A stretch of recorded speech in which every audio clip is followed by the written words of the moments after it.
Hey folks, George here again. Today we're going to continue with this question about what is the nature of reality and how do we know anything about reality or about anything. I'm going to go a little bit out of order right now, following John Chafee's suggestion, and I like that John Chafee did this. At first I might have said, why does he go out of order by giving us a discussion of Bertrand Russell? After all, we went from Plato. After Plato was Aristotle, and then Descartes. And you figure that the next reasonable philosopher to discuss would be Locke, whom we will discuss in a moment. However, John Chafee throws us a curveball and says, let's see what Bertrand Russell has to say first. And might take a little bit of asking, why, after all, are we going out of historical order here? The reason that I like that Bertrand Russell is in this order in John Chafee's book is because Bertrand Russell poses the questions so nicely. He really poses the questions so nicely, and you'll see where I borrowed the idea of talking about tables, because talking about tables is a lot easier than talking about reality and realms, other realms, or souls, and things like this, or gods. Bertrand Russell asks these questions about reality and how difficult it is and has been for philosophers to understand reality through this question about what is the reality of the table and how do we know about the table. Bertrand Russell poses us a question. He says, listen, I'm sitting here in my study and I'm looking at the table in front of me. What do I know about the table? What do I understand about the table? He asks several questions. Number one, what about the color of the table? Can I understand anything about the color of the table? After all, what influences color? Light. So what is the true color of the table? Bertrand Russell asks. After all, why is it that we privilege the bright sun as giving us true light? After all, the sun only reveals certain colors. The sun gives off light of a certain color. If the sun was a different color and gave off different colored light, wouldn't the color of the table be different? So how can we understand this notion of color? Is there a true color that the table has? Is there any reason to privilege the sunlight versus candlelight versus fluorescent light? Seems like the answer is no. Therefore, what can we say about the true color of the table? The other question that Bertrand Russell asks about the table, what about the texture of the table? You touch the table's surface and it feels smooth, doesn't it? But then he says, wait a second, what if you look at it under a microscope? It won't be smooth anymore, will it? You'll see hills and valleys and mountains and all sorts of creeks and valleys on this table. Why is it that we privilege our perspective? What about that microscopic perspective under which the table isn't smooth at all? Then he asks, what about the shape of the table? Somebody might say, well, the shape of the table is obviously rectangular, except we never see a rectangle when we look at a table. Just move around a table, get up and walk around your table a little bit, and you'll see all sorts of different shapes. The shape of the table always changes depending on our perspective of the table. The only time you might see a rectangle is if you're directly on top of the table looking down. But then what else do you not see? You certainly don't see the shape of the legs of the table. So it seems like there's only one perspective by which the table is rectangular shaped. What does that mean about the real table, if there is one? is there a real table at all? And if so, what sort of thing is this table? Now, if we ask this a little bit differently, you might ask, what is matter? What is physical reality at all? Or, what is the nature of physical reality, if there is any physical reality? Now, the astute amongst you might say, well, science will tell us what the true reality of the table is, doesn't it? But what does science tell us about the reality of a table? Science tells us that the table is made up of atoms. What does that mean? Science tells us that this table is mostly empty space. That is what the atomic model teaches us. If you've taken your Physics 101 class or Chemistry 101 class, most matter is merely empty space. What is it that keeps my hands from not going through one another? After all, it is empty space. What does physics, what does science tell us keeps our hands from going through the table? Electricity. Electrical energy is what keeps us from falling through the empty space that is tables, despite the fact that it doesn't look empty, like empty space. It doesn't feel like empty space. Doesn't science tell us something rather odd about all of this? What is the key problem that Russell really is posing to us now? We in our minds have a sensation of a table out there. We have perceptions of tables. Given that we have a perception of a table here, how are we justified in suggesting that there's a table out there in something called physical reality, whatever that might be? How does the mind work such that we believe in a physical reality at all? Are we justified in suggesting that the perception that I have in my mind, because that is where Descartes left us, isn't it?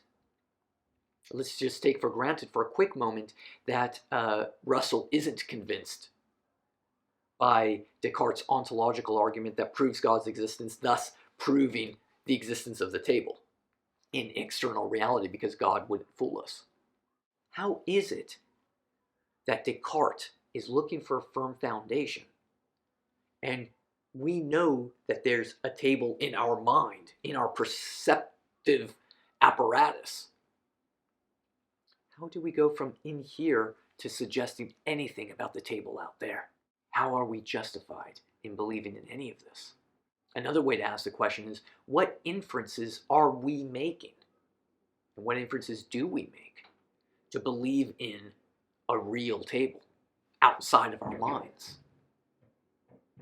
Are any of those inferences justified?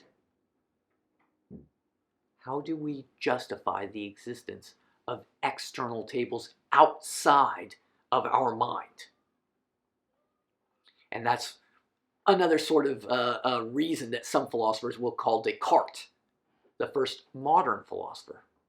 And he taught us that at least we know that I exist, and that my thoughts exist. Now he's left us with this puzzle. How do we get from the table inside our mind to suggesting that there's a table outside of my mind?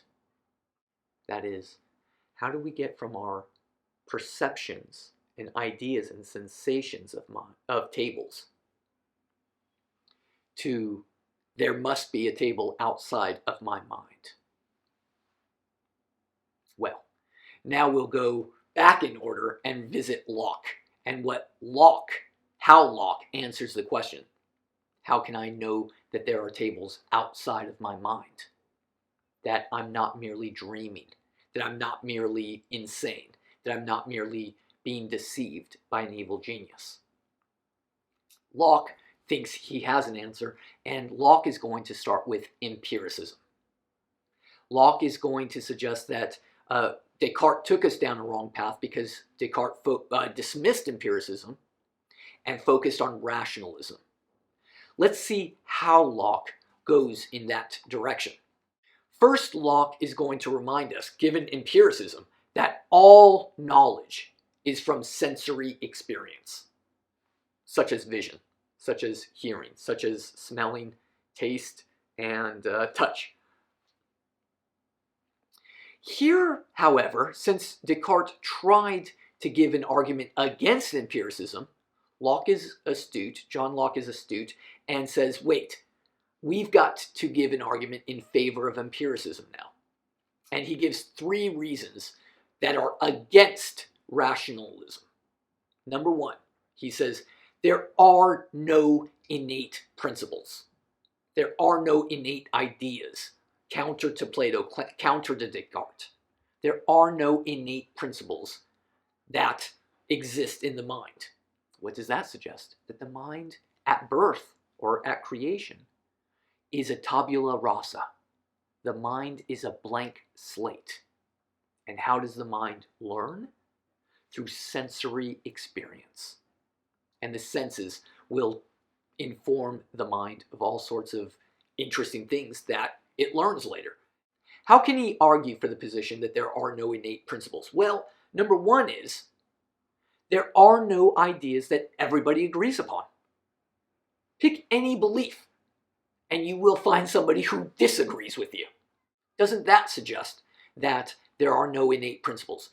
Furthermore, the idea of unknown knowledge, after all, isn't that what innate beliefs are? Knowledge that you have, but you're not aware of yet. Well, Locke is going to suggest the idea of unknown knowledge is absurd and illogical and self-contradictory. And you see how I reframed the phrase a little bit as unknown knowledge. What does the notion of unknown knowledge, that I have unknown knowledge, does that make sense? How are we supposed to understand that? Locke says it's absurd and illogical and self-contradictory. Therefore, there cannot be innate principles. Furthermore, he gives the evidence of children and idiots. Now, this is written in the old way, but he might just as nicely say the insane. Children and the insane prove that there are no innate ideas, don't they? Ask a child. Children don't know things. Ask insane people. Insane people don't know certain things. So the fact that there are children who don't have certain knowledge, and there are insane people who don't have certain knowledge, doesn't that suggest that there is no such thing as innate knowledge? Well, according to Locke, this does argue against rationalism. And, of course, what's left over? Empiricism. Therefore, empiricism must be the path to true knowledge, sensory experience. Well, how does Locke's notion of empiricism work? How do we come to learn things? He gives us the causal theory of perception. The causal theory of perception. Let's draw out the steps right here. First of all, there's a table out there in reality. Second step, what happens to that table? Well, it gives off impulses that come into the eyeball, let's say. Right? What are these impulses? Well, in contemporary scientific notions, we might say photons go into the eyeball. Photons bounce off of the table and come into the eyeball as light. What's the third step now of Locke's causal theory of perception? Now, after the table gives off impulses that come into the eyeball, it creates a sensation on this mind. And what does that mean? There's a perception of a table in the mind. And then finally, that fourth step is that upon reflection, I construct the knowledge that a table exists out there in the external world. What might we say about some of these details regarding this? John Chafee, the author of the textbook, is not terribly kind or thoughtful to Locke here. And we'll see why in a quick second. Can we see a weird breakdown of that logic? Russell reformulates the question and says, how do we get this perception of a table in the mind? and thus infer that there's a table outside of the mind? Well, let me run through the 4 steps of Locke's causal theory of perception really quick. First, there's a table outside of the mind. Second, it gives off impulses. Third, those impulses imprint on the mind. And then fourth, I start reflecting and using the mind to conclude there's a table outside of the mind. The problem with that, of course, is that Locke starts with the assumption of the table outside of the mind. That's the first step. That doesn't prove that there's a table outside of the mind at all, does it? You don't start with the conclusion. The conclusion should come at the end of the argument. Rather, Locke starts with the presumption of a table outside of the mind that's putting light into my eyes, and thus imprinting a sensation or a perception of a table, and I reflect upon it later. So clearly, Locke's causal theory of perception doesn't really answer Russell's key question. How do we prove that there's a table outside of the mind? Locke just assumes it from the get-go. And that is going to be a significant problem for Locke's philosophy. He doesn't prove that there's a table outside of the mind. We'll see in a little bit, though, is that really a problem? Locke is going to say no. Locke is going to say no. By the way, Locke suggests, isn't Descartes' doubting process just ridiculous from the get-go? So Locke suggests. Locke says, if you think that you're dreaming of a flame in the fireplace, let's say, fine, put your hand in the flame and then doubt it. Continue doubting and thinking that you might be dreaming. Go ahead, put your hand in the flame, see what happens. Locke says, what more assurance do you need? What more assurance do you need? Locke suggests that it's impossible to get the indubitable foundation that Descartes is after. This is an impossible task. Now, John Chafee, the author of the textbook, doesn't like this answer. However, later in the history of philosophy, there are the American Pragmatists who go a bit further with this answer. These early American pragmatic philosophers were really starting with Charles Sanders Peirce, then William James, and then later John Dewey, who actually build upon this Lockean idea that Descartes was being ridiculous. What was ridiculous of Descartes' project?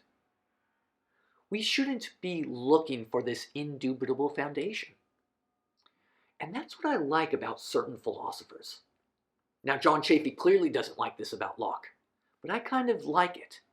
What do I like? They change the question. They change the question, and Locke is changing the question or challenging the relevance of the question. Whereas Descartes is looking, I need an indubitable foundation for knowledge.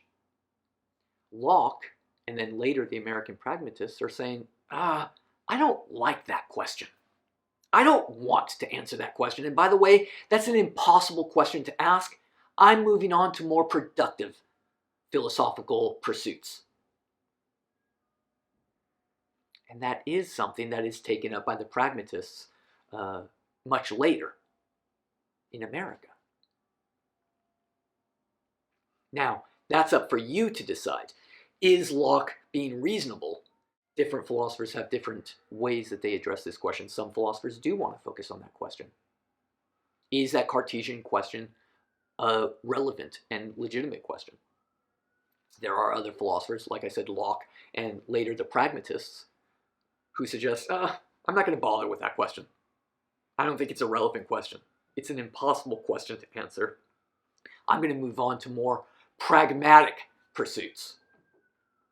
about knowledge or about beliefs? Again, that's up for you to figure. Let's move on to one more interesting aspect that Locke brings into the picture, and that is Locke's distinction between primary qualities and secondary qualities. Now, what is the distinction between primary qualities and secondary qualities? First of all, primary qualities are actually in the thing itself. So primary qualities are in the thing itself, and secondary qualities are different kinds of qualities that are created by the conjunction of the thing in itself and our mind interacting with the thing in certain ways. Let's give some examples. What are examples of primary qualities? Well, for Locke, a primary quality is the shape of the table. The shape of the table is the shape of the table, regardless of how our mind works. The mass of the table is in the table itself, regardless of how our minds work. We might be on the moon, and the table might be light. Lightness would be a secondary quality, right? Versus here on Earth, where the table is heavy. However, the table in itself has its own mass, and that's inside the table itself. What are some examples then of secondary qualities? Well, Russell reminded us of some secondary qualities. The classic example is color.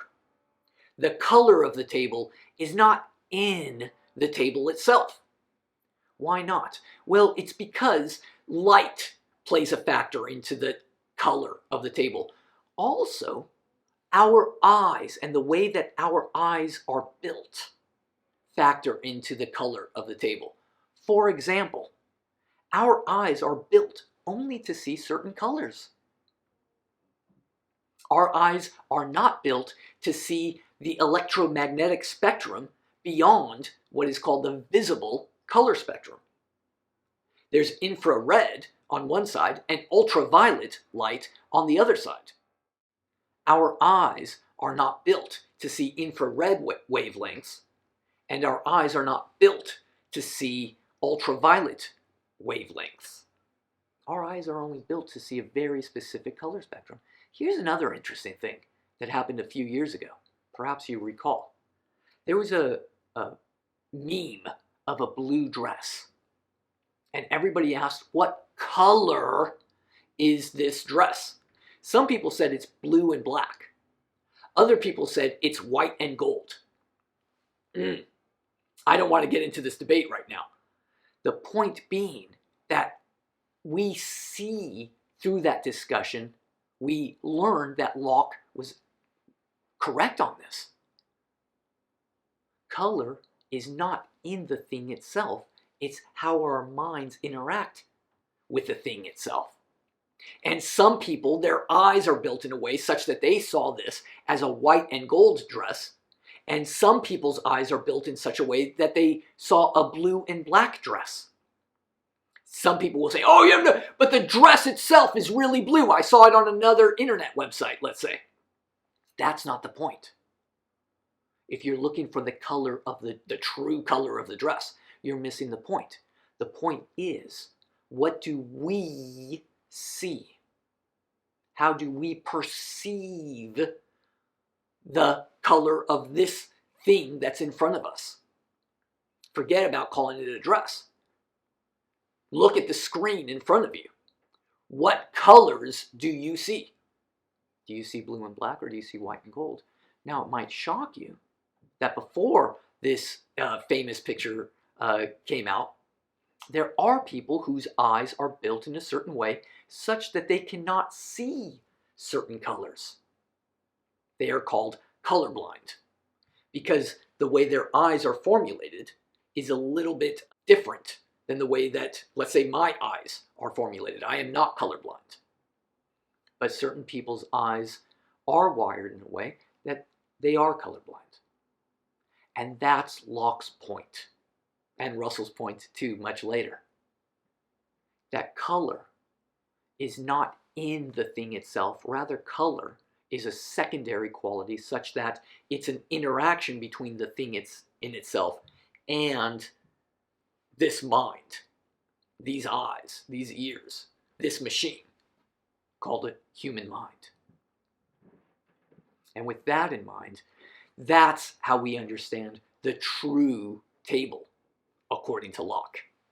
Next time, we'll visit another empiricist philosopher who goes and takes this distinction between primary and secondary qualities, but comes to a very different conclusion about the distinction between primary and secondary qualities with George Berkeley and later David Hume.